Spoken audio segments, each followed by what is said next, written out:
spent 3 years in the U.S. Army and then a decade in Alaska and came home to Montana and got involved in a lot of political kinds of things, education choice, tax limitation, property rights, other aspects of liberty.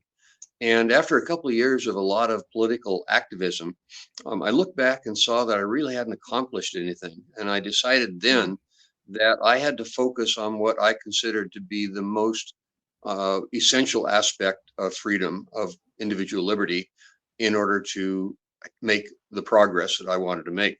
So after thinking about that for a while, I decided that probably the most important aspect of liberty in our times, maybe in any times, is the right to keep and bear arms. So that's Mm. when I founded the Montana Shooting Sports Association to be the political advocate for Montana gun owners.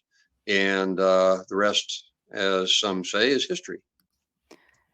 Yeah, and it's so crazy though when you put it in a nutshell, like when you put it in a bio of decades and decades of work, it can't describe the daily work that you must have to put in, and the time that this must Well, require.